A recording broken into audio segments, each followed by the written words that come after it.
The American soldier stood beside a wrecked supply truck with his hands shaking, while a German officer stepped forward and calmly claimed the mistake as his own, even though every witness had seen the prisoner nowhere near the vehicle when it vanished from the depot.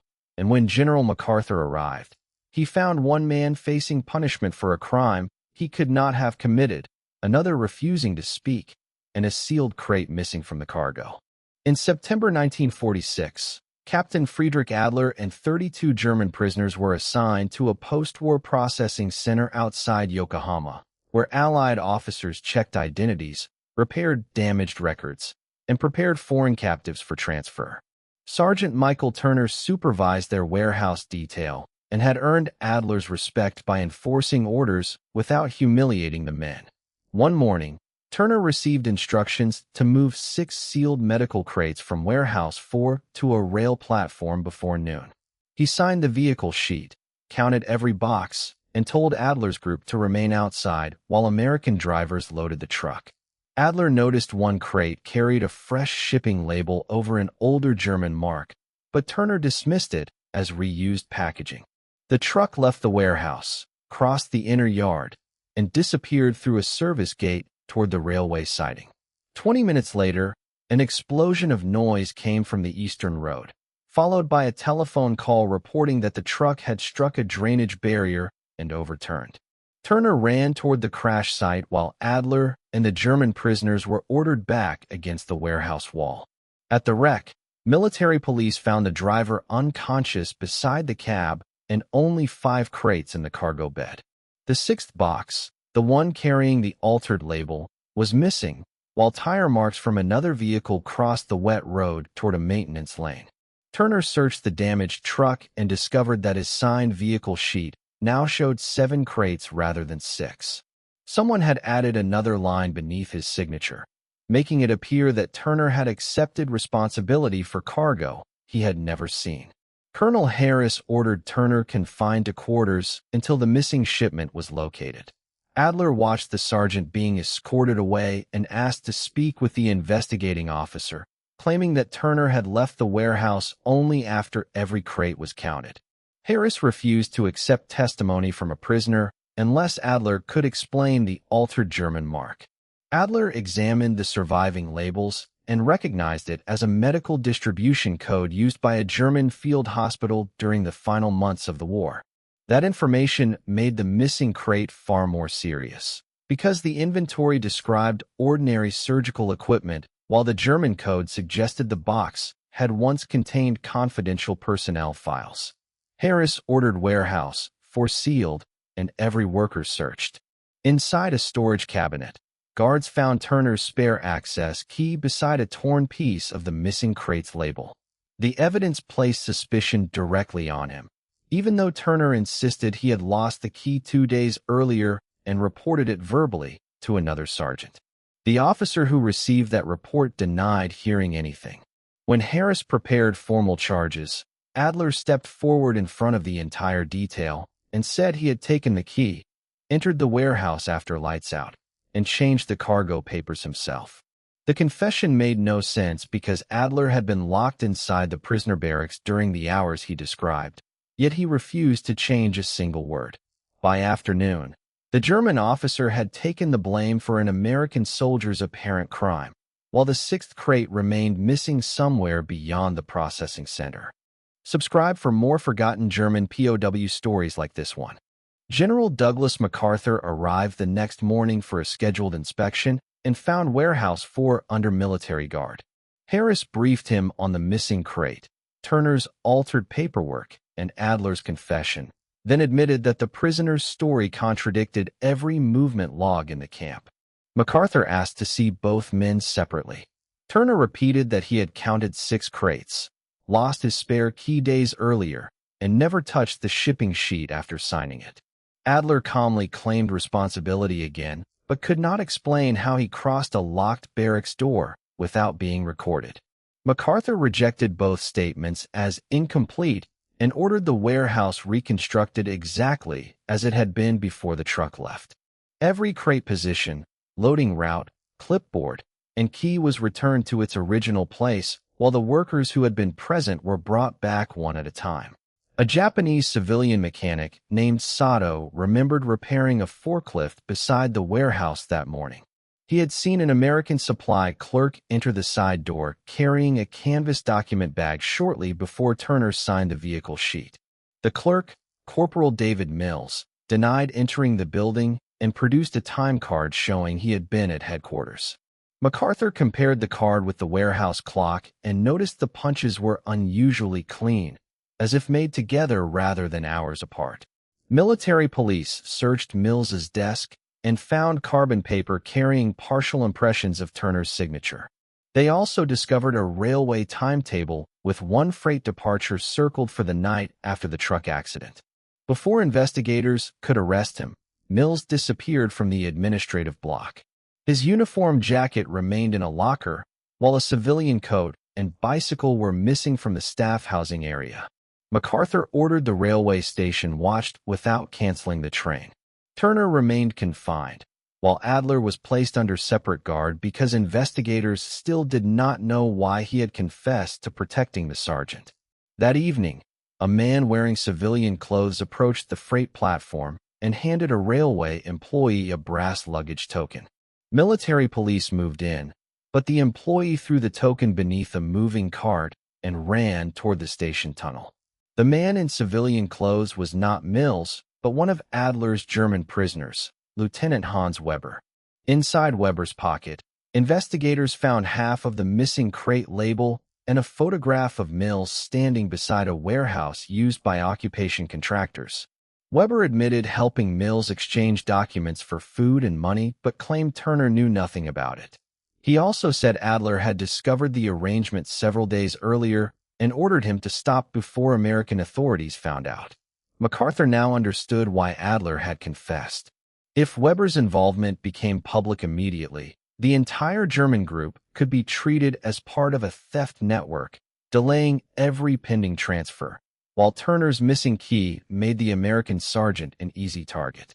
The escalation became more dangerous when Weber revealed that the sixth crate did not contain medical equipment at all. According to Mills, it held German intelligence records that could identify several men living in Japan under false civilian names. MacArthur ordered every harbor departure checked and sent investigators to the contractor warehouse shown in the photograph. Turner's case was no longer about careless paperwork, and Adler's false confession had protected more than one man from an investigation that was growing beyond the camp. The contractor warehouse stood near Yokohama Harbor and appeared empty when military police arrived, but fresh tire marks led through a side gate toward a locked basement door. Inside, investigators found dismantled radios, forged occupation passes, and wooden boxes matching the construction of the missing crate. One box contained copies of German personnel files, but the pages had been altered with new photographs and Japanese civilian addresses. Several names belonged to former German technical advisors who had disappeared into Asia before the war ended. MacArthur ordered Turner brought under guard to identify the shipping stamps. Turner recognized one from Warehouse 4 and another from a supply depot where he had worked months earlier, proving the network had used American cargo routes more than once. A sudden fire began in the rear office after someone ignited paper waste through an exterior vent. Military police pulled records into the street while Adler entered with an interpreter team and noticed one metal cabinet had been moved recently. Behind the cabinet, a narrow passage opened into a neighboring printing shop. The investigators crossed through and found Mills feeding photographs into a small furnace, while two civilian workers loaded document cases into a delivery truck. Mills ran through the back door before police reached him, but Turner intercepted the truck and blocked its path with a military jeep. The workers surrendered, and the document cases revealed dozens of forged release papers linked to the missing personnel files. One file carried Adler's own photograph under the name of a dead German engineer. Another used Turner's service number beside a false transfer authorization, showing the network had prepared identities for both prisoner and guard if either man needed to disappear. The discovery produced the major consequence Adler had feared. Headquarters suspended the transfers of every German prisoner from the processing center, including men who had already received travel dates and medical clearance. Several prisoners blamed Adler for hiding Weber's involvement and demanded he withdraw his confession so Turner could be charged and their own departures restored. Adler refused because the evidence now showed Turner's identity had been stolen for the same operation. Inside the barracks, Weber admitted that Mills had threatened to expose his wartime black market dealings unless he provided German names from camp records. Adler had discovered the arrangement, but instead of reporting Weber immediately, he ordered him to collect proof of Mills's operation first. Weber had been carrying that proof to the railway platform when he was caught. The brass token would have opened a station locker containing copies of the forged records, but the token was lost beneath the moving cart before investigators recovered it. MacArthur sent railway workers to dismantle the platform track until they found the brass token between wooden sleepers. The locker it opened contained the missing crate, still sealed, along with correspondence naming American contractors, German intermediaries, and a Japanese shipping broker. The original personnel records proved that the forged identities were designed to move wanted men out of Allied screening systems before occupation investigators could question them. Turner had never stolen the crate, but the evidence could not yet clear him because his access key remained part of the operation. The consequence became personal when Turner was formally suspended from duty pending a court hearing, while Adler's own transfer was canceled for giving a false confession. Both men had protected others in different ways, and both were now facing punishment while Mills remained free. The major reversal began when MacArthur ordered the missing key examined rather than treated as proof. A military locksmith found tiny brass filings inside the teeth, showing it had been pressed into soft metal to make a copy before being returned to Turner's possession. Turner remembered leaving his keys on the warehouse desk during a medical inspection 2 days before the accident. The only civilian inside the office at that time had been Sato, the mechanic who later reported seeing Mills. Investigators questioned Sato again, and he admitted handling the keys, but not for Mills. He had been ordered to make a duplicate by an American warrant officer named Charles Benton, who claimed Turner needed a replacement because his key was damaged.